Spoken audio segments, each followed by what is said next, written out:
Bienvenue dans le podcast Oser by Nico. Nico c'est moi, oser c'est mon mantra. Un podcast pour passer à l'action, sortir de sa zone de confort, oser voir grand, oser vibrer. Et si on allait à la rencontre de personnes qui brillent dans leur unicité? Est-ce que t'es prêt? Eh ben écoute, c'est parti. Aujourd'hui, j'accueille David. David est une personne qui brille dans sa vie. Indépendant, il fait le métier de ses rêves, ou plutôt les métiers de ses rêves. Car pourquoi ne faire qu'une seule chose dans la vie, finalement? Pourtant, pendant des années, il est resté dans l'ombre. Il n'était pas à sa place, comme il va nous l'expliquer. Il lui a fallu 2 burn-out pour comprendre ce qui le faisait vibrer et trouver sa mission de vie. Comment faire un virage à 180 degrés dans sa vie professionnelle? Comment trouver sa voie? Comment s'écouter? C'est ce que nous allons voir dans cet épisode. Bonne écoute! Salut David! Salut Nico. Comment vas-tu? Écoute, très très bien. Ça me fait plaisir que tu sois là, que tu sois venu jusqu'à moi. Merci à toi de m'avoir invité. Afin de parler de ton parcours. Ouais. Parce que tu as un parcours qui vraiment, je pense, va en inspirer plus d'un. Pour moi aujourd'hui, tu es tellement lumineux. T'es passé par pas mal de choses et on va dire que t'as peut-être attendu des années pour éclore et faire vraiment briller dans ton unicité et ça mérite d'être partagé pour toutes les personnes qui à un moment donné se sentent bloquées et puis se dire on peut briller à 20 ans et non, finalement on peut avoir une vie professionnelle qui dure quelques années et puis finalement trouver sa voie à un autre moment. Toi, est-ce que déjà, avant même de me parler un peu d'où tu viens, aujourd'hui, concrètement, en une phrase, c'est qu'est-ce que tu fais? Eh bien, j'apporte du bien-être aux gens. Ah, j'adore. Voilà, sous différentes façons, mais ouais, j'apporte du bien-être aux gens. Ouais, on va en parler. Quand t'étais enfant, quand t'étais ado, t'avais quel genre de personnalité? J'étais un très grand timide. Ah, t'étais un grand timide. Très grand timide, ouais. Ok, plutôt introverti. Jusqu'à mon adolescence, même un peu après, ouais, très timide. Ok. Ouais. Et t'avais des rêves à cette époque-là? Je voulais être chanteur. Ah, tu voulais être chanteur? Chanteur ou au cinéma, voilà. Mais je voulais être connu. Tu voulais être connu. Ouais. Ah, ok, intéressant. C'est parce que qu'est-ce que tu as fait par la suite comme métier, comme étude, vers quoi tu t'es dirigé? Alors, je voulais un métier créatif, je voulais être coiffeur, mais ça s'est pas fait. Et après, je suis parti dans des études de compta. J'ai travaillé dans l'administratif, dans la RH, tout ça, qui n'était absolument pas ce que je voulais faire de base. Pourquoi tu t'es retrouvé à travailler dans l'administratif alors que là, quand tu le dis, tu voulais être connu, tu voulais briller, tu voulais être coiffeur, tu voulais être sur scène. Pourquoi tu t'es retrouvé à bosser dans quelque chose qui t'intéressait pas? Parce que des personnes sont venues à un moment donné me dire tu peux pas être là-dedans, il faut que tu trouves un métier sérieux. Ouais. Et du coup, tu feras des études de comptabilité et puis voilà. Ces personnes-là, c'est la famille Ouais, c'est ça. Ouais. qui a Les eu parents, un impact ouais. sur ta Tout à vie. fait. Ouais. Ouais. Ok. Donc tu pars sur l'administratif, comptabilité, pendant combien d'années? Oula. J'ai eu une grosse expérience de 17 ans, vraiment dans toute la partie entreprise, avec 10 ans de RH, 2 ans dans un poste de chef de projet dans le social. Et voilà, c'est en gros la grosse partie de mon parcours professionnel. Ouais. À ce moment-là, comment tu t'es senti durant ces 17 ans dans un milieu qui, a priori, n'était pas ce dont tu rêvais? J'ai eu l'impression de me mentir, en fait, de me dire que c'était génial ce que je faisais. J'avais la chance de changer de poste tous les moins de 2 ans, on va dire. Donc voilà, tu te dis c'est cool, voilà, tu découvres autre chose et puis en fait, tu te rends compte que tu t'épanouis pas. Ça se ressentait au quotidien pour toi, dans ton énergie? Oui, puis quand tu te lèves le matin et que t'as aucune ambition, t'as aucune envie d'aller au travail parce que tu sais pas ce que tu apportes en fait et tu sais même pas toi-même qu'est-ce qui te fait envie d'aller au travail. Il y a un problème en fait. J'étais pas à ma place, c'est tout. Ouais. Ouais. Ouais. Ça a duré quand même un certain nombre d'années. Ouais. T'avais l'impression il se passait des choses en toi pour te dire que tu dois changer de... Il y a eu des signes avant-coureurs de... Faudrait peut-être que tu te bouges à un moment donné ou pas du tout? Si, il y a eu parce que j'ai subi quand même du harcèlement moral. J'ai quand même eu 2 burn-out qui ont été quand même des signes où là je me disais David, faut vraiment faire quelque chose parce que Bah parce que c'est pas possible de continuer comme ça, tu vois. Et il y a eu un gros signe en 2019 où en fait ça a été une révélation où en fait j'ai appris que du coup j'étais hyperactif. J'ai Ouais. été diagnostiqué hyperactif.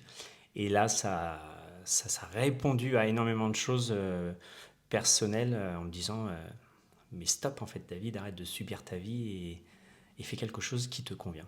Ouais, parce que Ouais. quand être hyperactif, c'est quoi? Comment t'as découvert ça? Comment ça t'est venu ça? Je pense que je le savais déjà parce que j'ai toujours été quelqu'un qui m'ennuyait, que ce soit à l'école, au travail, toujours besoin de nouveautés, euh, toujours à très peu dormir, toujours avoir le cerveau qui fonctionne tout le temps, qui s'endort jamais. Et là, je me suis dit, je pense qu'il y a quelque chose avec ça, avec l'hyperactivité. Et j'ai attendu mes 40 ans pour le faire. Ouais. Parce que je trouve que 40 ans, c'est un âge où il se passe beaucoup de choses.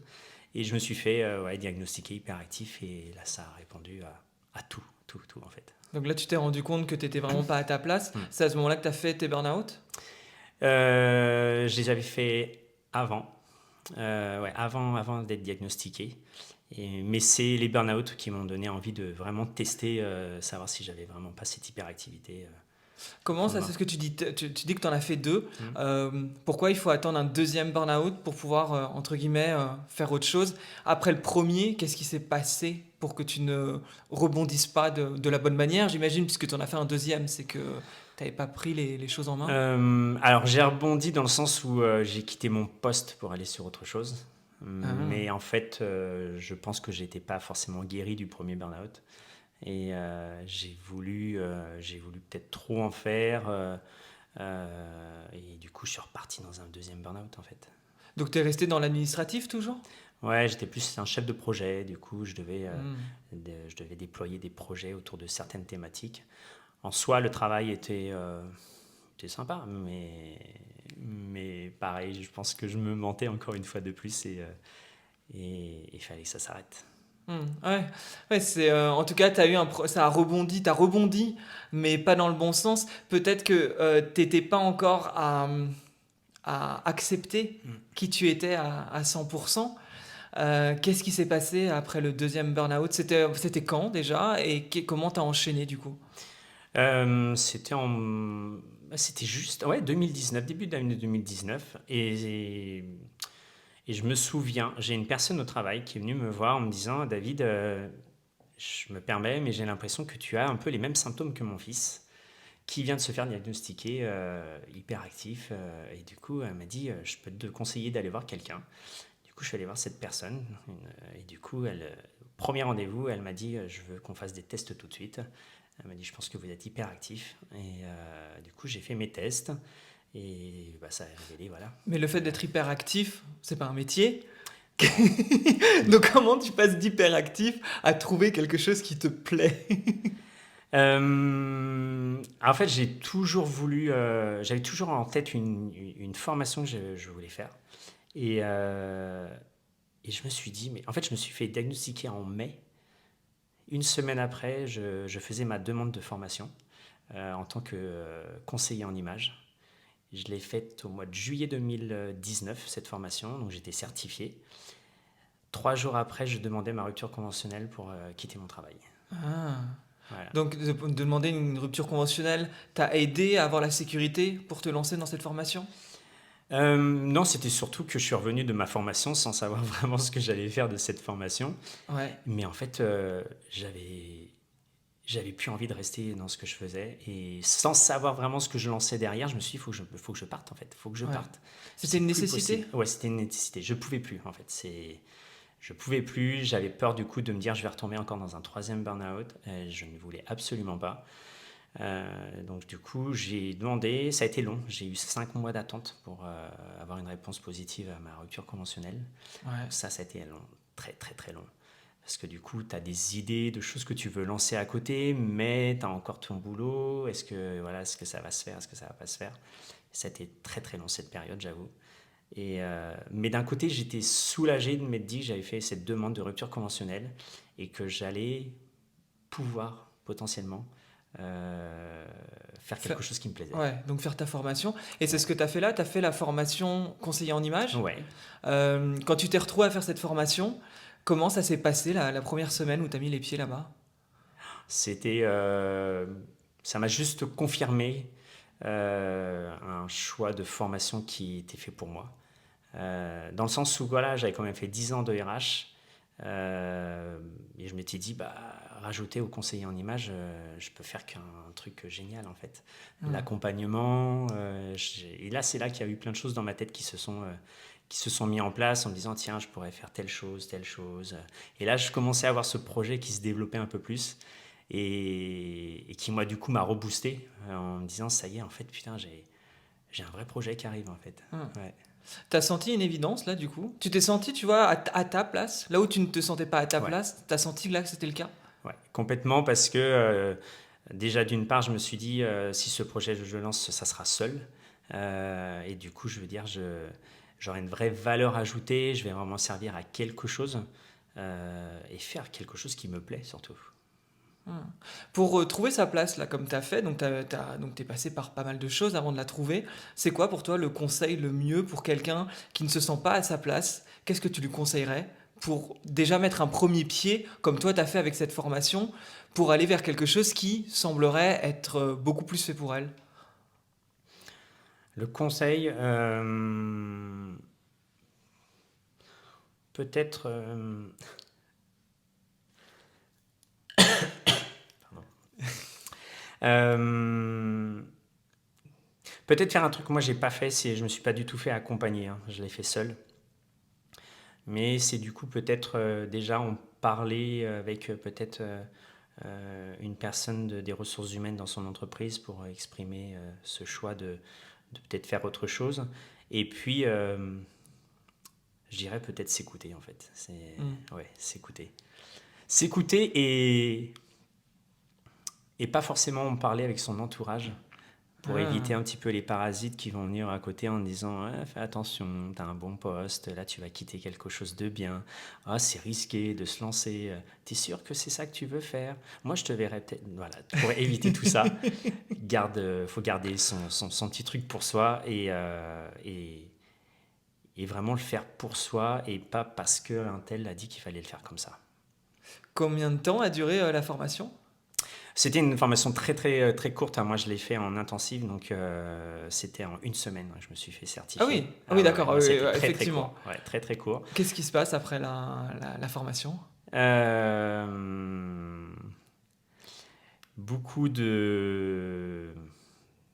ouais, limite les larmes de te dire qu'il faut que tu reprennes ton boulot. Ah. Parce que ça y est, en fait, tu as commencé un truc et là tu te dis mais c'est plus possible, je peux pas retourner travailler. Ouais, mais une fois que tu avais fait ta formation, Hmm. t'avais pas envie de te lancer justement dans ce domaine? Si, mais il y avait encore ce problème d'être toujours dans l'entreprise. Et ce qui a été très bien, c'est que je me suis lancé assez vite. Du coup, j'ai réfléchi à plein d'idées et j'ai commencé à le faire du coup en plus de mon travail, de recommencer à relooker des personnes en dehors voilà, du travail Hmm. et de le faire. Donc tu as commencé à travailler en Ouais, parallèle sur le métier que tu voulais, hmm, tout en étant toujours un pied dans l'entreprise. ouais, Ok. complètement. Ça a Ouais. duré combien de temps ça? Oh, bah, très peu de temps parce que j'ai dû commencer en octobre ou novembre 2019 Ouais. et j'ai eu ma rupture conventionnelle, je l'ai quitté le 31 janvier 2020, donc ça a duré 2-3 mois, c'est tout. Ah. Ouais. Mais qu'est-ce qui t'a fait quitter ton boulot? C'est parce que tu as eu ta rupture, donc tu as Hmm. pu partir. Et là, donc rapidement, ça a pris d'ailleurs tes accompagnements? Alors j'ai pas eu de chance parce que je suis tombé pile dans la période du Covid. Ouais, Parce que donc du coup, moi, 2020, j'ai ouais. ouvert le 1er février officiellement la structure et 17 ou Ah. 15 mars, je sais plus, 2020, on était en confinement. Hmm. Mais ça a été pour moi un des meilleurs moments de ma vie en fait. Pourquoi?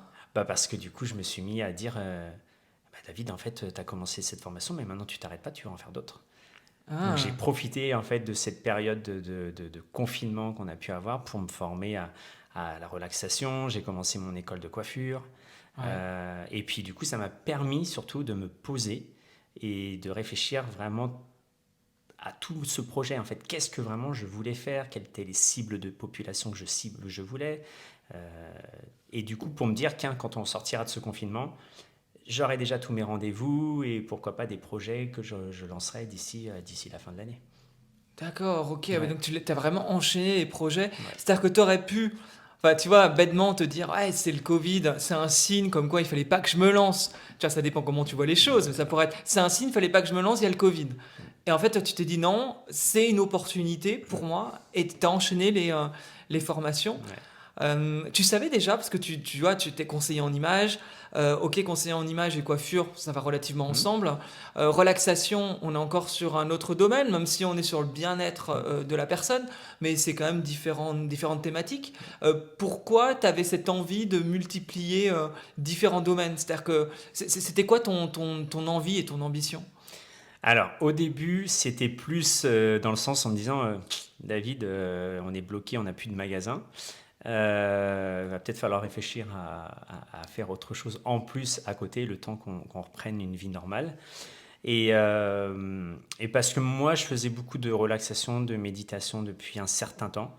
Et ça m'a beaucoup parlé et je me suis dit, je pense que c'est quelque chose qui peut me plaire Ouais. à faire. Et du coup, j'ai pas été déçu parce que ça a été vraiment quelque chose où je me suis retrouvé vraiment dedans et que j'apprécie faire aujourd'hui en fait. Hmm. Ouais.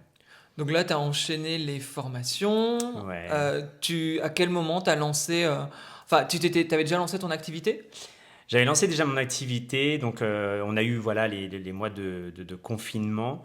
Il a fallu vraiment, alors l'été, après l'été 2020, j'ai commencé à être contacté énormément du coup pour des projets. Ouais. Et je savais que d'ici fin d'année 2020, début d'année 2021, j'allais avoir énormément de projets et c'est ce qui s'est passé.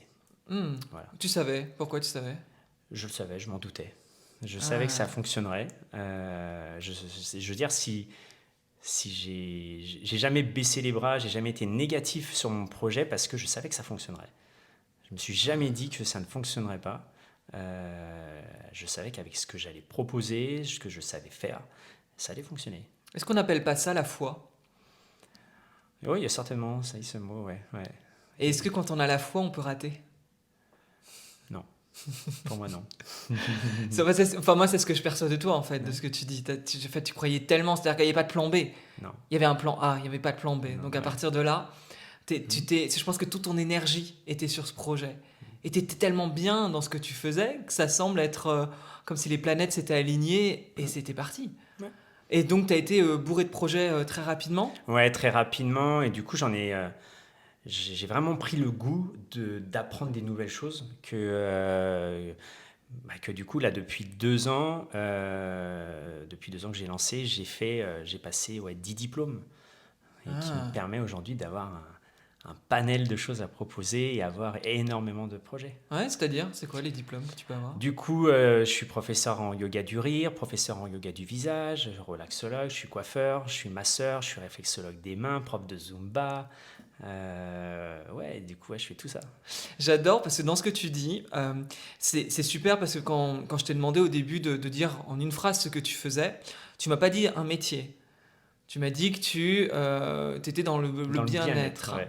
Euh, c'est intéressant parce que euh, je pense que ça va avec ton côté hyperactif en fait, Mm. de ne pas être juste sur une chose. Comment, pour des gens qui se reconnaissent justement en toi, sur le fait qu'on leur dise il faut être toujours focus, il faut avoir une seule activité, il est impossible de multiplier les activités sans quoi on se disperse et sans quoi on ne réussit pas, quel est le conseil que tu peux donner aux gens qui justement ont envie de faire plein de choses et on leur dit que non, faut pas? Mais qu'elle fasse toutes ces choses, en fait. S'il n'y a pas à écouter. Moi, je ne m'interdis plus rien, en fait, aujourd'hui. Ouais. Et puis parce que voilà, j'ai ce problème de m'ennuyer tout le temps. Et si aujourd'hui je n'avais pas toutes ces activités-là, je sais que je retournerais dans ce côté à m'ennuyer et à refaire un burn-out parce que je serais encore sur ce côté à avoir la tête qui explose parce que je ne fais pas ce que j'aime. Voilà. Hum. Ouais. On revient encore sur le fait de s'écouter. En Hmm. fait, c'est ce que tu Ouais. fais constamment pour justement voir est-ce que tu suis le bon cap, Ouais. finalement. Un peu, c'est ça, hein. Donc, tu as multiplié, ouais, c'est vrai que toutes les activités. Enfin, le yoga du rire, c'est quoi, par exemple? Yoga du rire, on est plus sur un atelier plus de lâcher prise, Ouais, où en fait on va enchaîner des exercices de respiration, de rire sans raison. ouais. Donc je peux te demander de faire le rire de la tondeuse ou des choses comme ça. Le rire de la Ouais, voilà. tondeuse. En fait, il y a énormément d'histoires à inventer et c'est ça que j'adore parce que du coup, tu es hyper créatif pour créer ton histoire de yoga du rire. Et tu finis sur une séance de relaxation à la fin pour un peu calmer le jeu Ouais, parce que du coup, t'as le cardio qui monte quand même pas mal à rire comme ça. Et ça fait un bien énorme. Je sais que j'interviens beaucoup sur des aidants familiaux. Euh, Entre la première séance et la dernière, tu vois les gens qui sont métamorphosés en fait. Ou la première séance, tu as les gens qui culpabilisent d'être là en se disant j'ai mon enfant à m'occuper à la maison ou j'ai ma maman qui est à la maison malade et moi là je suis en train de rire à une séance et à la quatrième ou cinquième séance, ils viennent te voir pour te dire mais oh c'est déjà fini, ça nous fait tellement de bien, ça nous permet de nous évader, de lâcher prise par rapport à toute notre situation à côté ouais. et c'est juste top en fait. Donc à chaque fois, c'est sur le bien-être, mais tu utilises différents outils Ouais. pour amener ça. Mm. Donc c'est quoi? C'est des coachings privés? C'est des coachings individuels? Enfin, bah, alors, évidemment, pas individuel quand c'est le yoga du rire, mais ça se déroule comment? Une semaine type aujourd'hui? Toi qui étais dans un bureau, hein, qui était dans un côté administratif, qui ne bougeait pas, qui était sûrement entre quatre murs ou un open space avec des collègues que tu n'aimais pas forcément, par exemple, là, c'est quoi une semaine type pour toi? C'est jamais la même semaine type. Ça peut être une journée où j'ai une séance de relaxation. Le lendemain, j'ai du yoga du rire. Le surlendemain, je suis formateur aussi pour des conseillers en images aujourd'hui. Je ne fais jamais la même chose. C'est ça qui est Hmm. génial en fait. Et c'est ce qui t'apporte, toi, entre guillemets, la nourriture? La nourriture, et puis c'est Ouais. surtout de me dire que je sais que je vais pas m'ennuyer. Je vais pas Mhm. m'ennuyer, et puis je vais faire tout le temps des choses différentes, des publics, je vais voir des publics différents. Et c'est ça qui est cool en fait, parce que j'interviens vraiment sur énormément de publics, hein. Je peux aussi intervenir des fois sur de la valorisation d'images professionnelles pour des demandeurs d'emploi. Donc Mhm. j'interviens vraiment sur plein de populations. Et comment tu te sens, du coup, au quotidien depuis que tu as fait ce virage? C'est quoi la Euh, différence entre le David d'avant, le David des 17 ans dans une boîte qu'il n'aimait pas, et le David qui aujourd'hui kiffe sa vie, s'éclate, bouge et n'a pas de routine? alors, ce David-là d'aujourd'hui, il faut aussi qu'il apprenne à se calmer un peu et à canaliser son énergie qui est débordante Ouais. parce que je peux vite partir dans tous les sens et ça c'est mon gros problème. Euh, mais je me dis punaise, ça y est, j'ai trouvé enfin ce que j'aime faire. Pourquoi je vais aller me bloquer, m'interdire d'avancer plus que je le fais aujourd'hui en fait. Ouais. Donc, comme je te dis, en fait, je ne m'interdis plus rien aujourd'hui dans ma vie. Ouais. Plus rien. Ouais. Si demain j'ai envie de faire une autre formation, je ferai cette formation-là et je sais que ça m'apportera moi quelque chose et j'apporterai quelque chose aussi aux gens.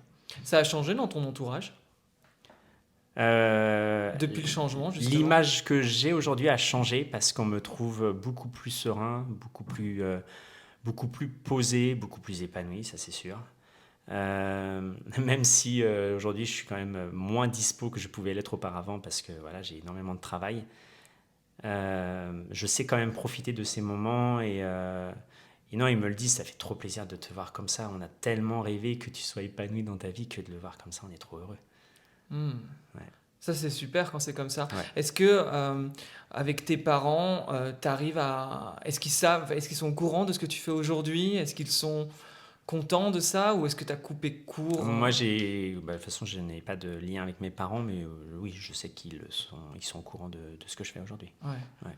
Mais toi, ouais, enfin, c'est triste entre guillemets, mais c'est qu'à un moment donné, de toute façon, pour ton bien-être à toi, tu as dû couper pour vivre ta vie Ouais. et être épanoui.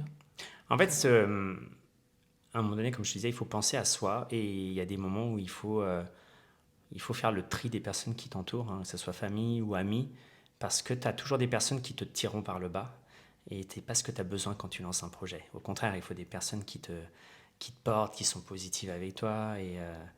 Et moi-même, je sais que je me suis aussi bien séparé d'amis hein, depuis que j'ai lancé mon projet qui ne m'apportaient rien de positif. Voilà. C'était juste là, pour moi, ça, je fais ça les parasites à côté et il faut pas qu'ils soient là. Ok. Ouais. C'est marrant parce que du coup, j'ai fait un peu ta numérologie tout à l'heure. Ouais. Alors, c'est la première fois que je fais ça en soi parce que c'était pas du tout prévu. Je l'ai ressenti et ce qui est drôle, c'est que quand je t'ai dit ça tout à l'heure, tu m'as dit que ça te parlait. Donc, je pense qu'il y a des choses qui vont te paraître évidentes. Mais tu es en année 5 aujourd'hui, enfin aujourd'hui cette année. Et donc, bah, tu dois savoir que c'est une année très positive où il se passe pas mal de choses, où il y a pas mal d'énergie. Et je pense que tu te retrouves en plein Ouais. dedans. Et quand tu as fait ton premier burn-out, tu étais en année 1, qui était une année de virage, Ouais. en tout cas. Et j'ai trouvé étonnant que ça concordonne là-dessus. Et j'ai remarqué, et je sais pas si c'est le cas, j'ai remarqué qu'aujourd'hui, tu es en cycle 2, donc de 40 à 48 ans.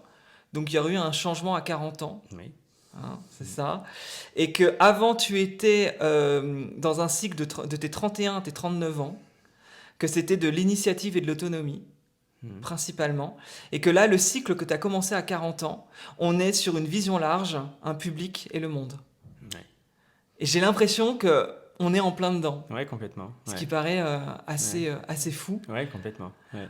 Et idem, ton triangle fondamental, donc tes forces, tu es représenté par le 33, qui est un chiffre maître, et le 6, c'est le sens des responsabilités, un côté soignant, doué pour prendre des responsabilités, pour guider et pour coacher. Bah, c'est pas un hasard en fait. Et ça va complètement avec. Ne serait-ce pas ton avec ce que je fais. quotidien? Ouais. Ça, je trouve assez fou. Ouais. Et j'ai trouvé également, donc chiffre triangulaire, il y en a 3. La deuxième, c'est le 11-2. Donc, il faut savoir que c'est vraiment tes besoins fondamentaux pour être épanoui dans ta vie. Le deuxième chiffre, donc c'est l'intuition, un super accompagnant. C'est-à-dire que tu n'es même pas un accompagnant. Il est dit, selon la numérologie, que tu es un super accompagnant avec un besoin de te surpasser, de te faire accompagner pour accueillir et apporter ta collaboration. Ouais.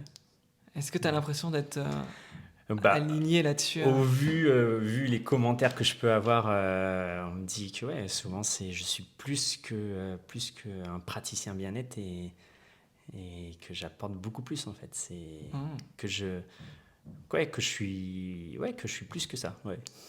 Et le dernier point de ce triangle, c'est la colonne vertébrale, donc l'objectif de vie, t'es le numéro 8. Et on dit du coup que le numéro 8, c'est un constructeur avec beaucoup d'énergie, des projets ambitieux, une puissance de réalisation, et en plus de ça, soignant et guérisseur de l'âme.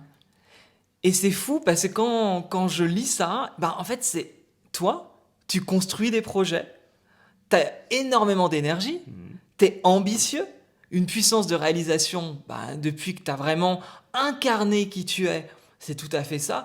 Et t'as ce côté soignant et guérisseur de l'âme puisque t'es dans le bien-être. Oui, oui. Ah, je trouve ça incroyable. Ah ouais, non, c'est dingue, ouais. Bon, au moins la numérologie montre qu'on y croit ou qu'on n'y croit pas, montre que t'es Exactement, aligné a ouais. priori sur qui tu es, et ça veut dire que tu t'écoutes aussi. Ouais, il faut, ça, c'est important. Ouais. Parce Je veux dire, tu peux pas donner du bien-être aux gens si toi-même tu te l'accordes pas. Et si toi-même tu t'écoutes pas, tu peux pas le rendre en fait aux gens et tu peux pas apporter ça, ouais. Ça t'intéresse tout ce qui est numérologie, astrologie ou Ouais. ce genre de choses un peu? Alors, est-ce qu'on peut dire que la numérologie c'est la spiritualité? Je ne sais pas, mais en tout cas, toutes ces choses qui apprennent à se connaître et à être mieux alignées, ça te parle? Ouais, bah, de toute façon, tu me l'as dit, mais moi je savais déjà mon année Ouais. dans laquelle j'étais, donc dans tout ça, ça m'intéresse. Ça t'aide à quoi de connaître ça, par exemple, d'utiliser l'astrologie ou la numérologie? C'est quoi pour toi?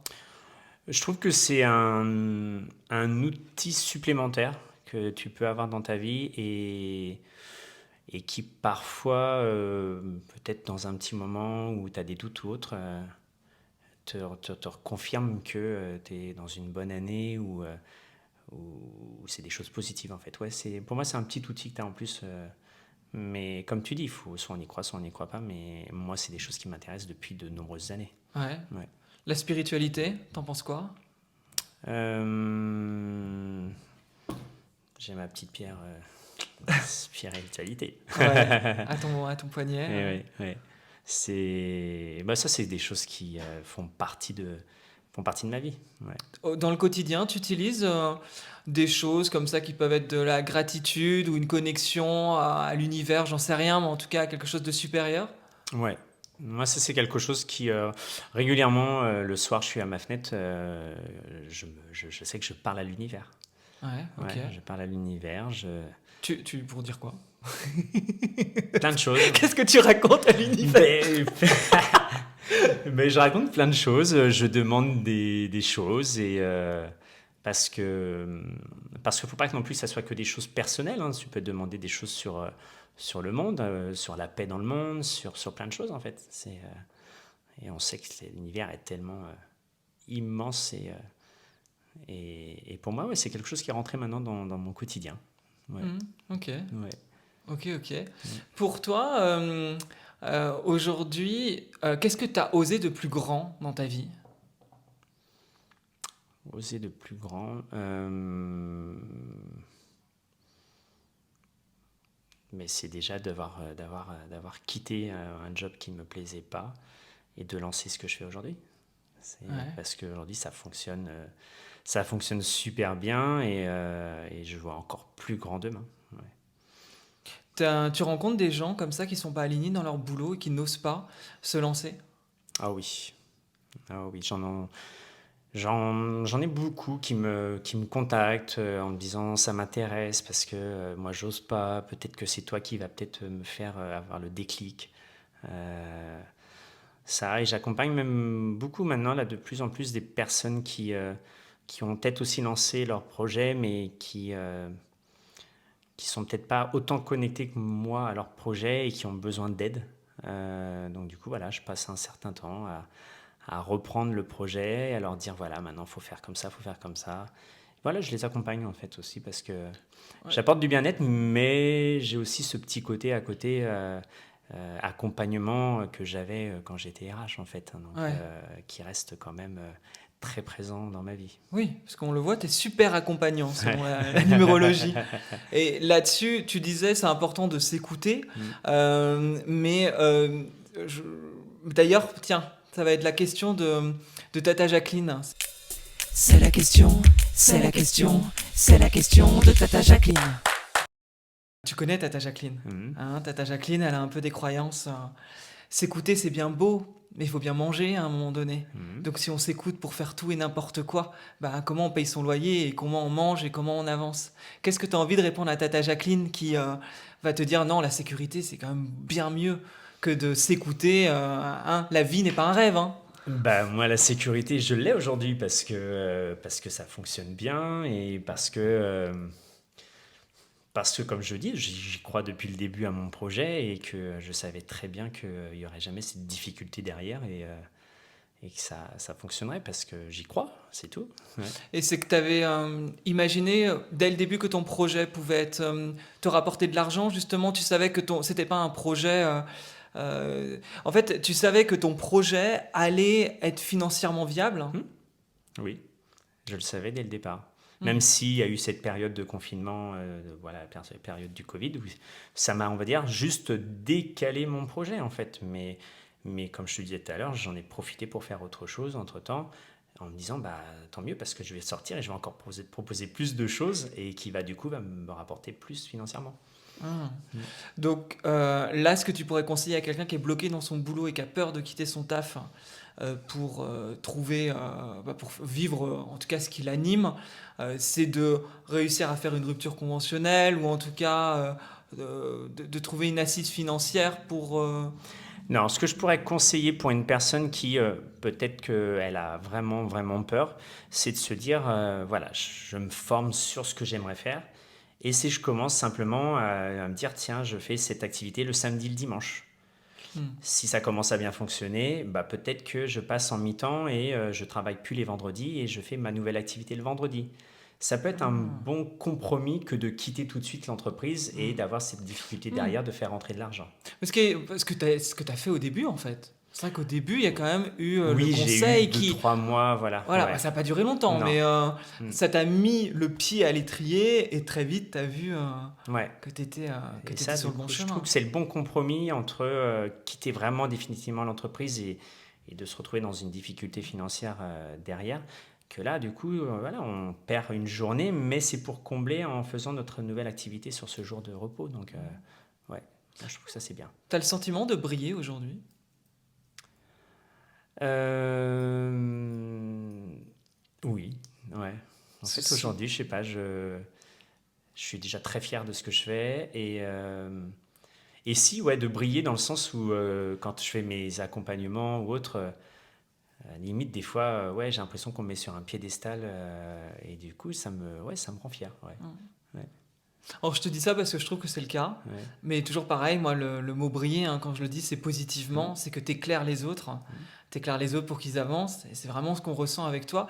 Mais tu brilles aussi, je trouve, par ta personnalité, parce que même, alors, non pas, enfin, je sais pas comment tu t'habillais avant, mais finalement, aujourd'hui, tu mets beaucoup de couleurs. Ouais, c'est Enfin, là, important aujourd'hui, ça. tu as un t-shirt rose pétant, tu as des chaussettes roses également, hein. J'ai chaussures roses, ouais. Les chaussures, pardon, c'est les chaussures qui sont roses. Ouais. Donc il y a quelque chose où tu oses la couleur, tu oses briller, être toi et assumer des couleurs tranchantes, ce qui était peut-être pas le cas avant. Non, c'est sûr. Et parce qu'en fait, je trouve que c'est très important d'avoir de la couleur dans sa vie. Ça égaye beaucoup. Et c'est vrai que je Je dis suis habillé souvent, en noir. je dis souvent en fait quand je fais mes ateliers, commencez votre lundi par de la couleur en haut. Ah, Votre semaine sera différente que de commencer sa semaine avec du noir. ah, Ouais. eh, Ça, moi, du coup, je trouve que. Et c'est vrai que beaucoup, je leur ai dit, et ils me le disent que c'est vrai que maintenant, je mets de la couleur le lundi, et c'est vrai que c'est différent. Je me motive plus pour aller au travail, ou j'ai plus le sourire, je suis moins en mode déprimé, et du coup, ça, c'est quelque chose. Moi, c'est très rare après que je sois. Ça m'arrive hein, de m'habiller en noir, mais je suis principalement maintenant habillé en couleur. ouais. Ouais. J'avais entendu, ou j'avais parlé en tout cas avec une personne qui expliquait que le noir était une couleur qui baissait énergétiquement au niveau de l'énergie et que effectivement la couleur, le blanc ou les couleurs claires allaient réellement apporter une énergie différente. Bon, encore une fois, je pense qu'on y croit, on n'y croit pas, mais je serais pas Mm, mm. étonné. Après, moi j'aime beaucoup le noir, j'avoue. Et de toute façon, le noir, ce n'est pas une couleur, c'est une non-couleur. Mais j'écouterai ton conseil de mettre de la couleur tous mes lundis pour amener une semaine. Et moi, le rose, c'est parce que ce rose, c'est ma couleur préférée, et que voilà, j'en mets beaucoup. Ok. Voilà. Pour te retrouver, on te retrouve où du coup? Sur Instagram, sur LinkedIn, on peut me contacter sur mon site internet. Ouais, qui Voilà. est? Alors mon site internet, c'est www.dcomgermaine.com. Et pourquoi D comme Germaine? Parce que Ok. voilà, Tu anticipes ma question. parce que Germaine, c'est une mamie qui a besoin de bien-être pour vieillir. Ouais. Et donc, du coup, il faut lui apporter des ateliers de bien-être. Mais cette petite mamie, elle a peut-être aussi ses enfants qui s'occupent d'elle aujourd'hui et qui sont devenus aidants familiaux. Ouais. Les aidants familiaux, ils ont besoin de moments de répit et du coup, de bien-être. Donc, du coup, j'interviens également sur cette population-là. Mais elle a peut-être aussi des enfants qui travaillent en entreprise, qui sont demandeurs d'emploi. Et du coup, voilà, en entreprise, j'interviens sur tout ce qui est massage, relaxation et sur des chômeurs, sur de la valorisation d'image professionnelle. Et du coup, voilà, cette histoire, je l'ai créée cette histoire comme ça, et D comme Germaine, parce que Germaine, simplement, c'est le prénom de ma mamie. Oh. Voilà. Et Oh, je ok. voulais, voilà, parce que j'ai un Oh. lien très, très particulier avec ma mamie, Ouais. très importante pour moi. Et Donc, je vois passer voilà. en story régulièrement. Ah oui, c'est Mm. toute ma vie. Et je voulais qu'elle ait ce prénom dans mon nom de marque, parce que je voulais lui témoigner encore plus mon amour en mettant en avant son prénom. C'est fou parce que tu travailles vraiment avec beaucoup de gens, c'est-à-dire que tu arrives à apporter du bien-être à pas mal de personnes, tu es connecté en fait à toute tranche d'âge, de hommes, femmes, enfin c'est top. Et ton Instagram? Mon Instagram, c'est davmrt underscore. Très bien, mais de toute Voilà. façon, pour ceux qui veulent savoir qui tu es et découvrir tout ton travail, les liens sont sous la description, donc vous pouvez tout simplement aller voir et vous verrez, c'est très coloré, avec une couleur très vivante. Puis voilà, en tout cas, merci beaucoup de m'avoir accordé cette petite Merci à toi, interview. Nico, merci. Ça Et me faisait plaisir. je te dis à très bientôt. À très bientôt. Salut. Salut. Merci d'avoir écouté cet épisode jusqu'au bout. Si tu penses que cette interview pourrait inspirer une personne de ton entourage, n'hésite pas à la partager. Et pour faire vivre ce podcast et qu'il soit visible au plus grand nombre, laisse 5 étoiles sur Apple Podcast. Ça serait vraiment super cool. Surtout que ça ne prend qu'une seule seconde et vraiment c'est d'une grande aide. Je te dis à très bientôt pour un nouvel épisode. Salut!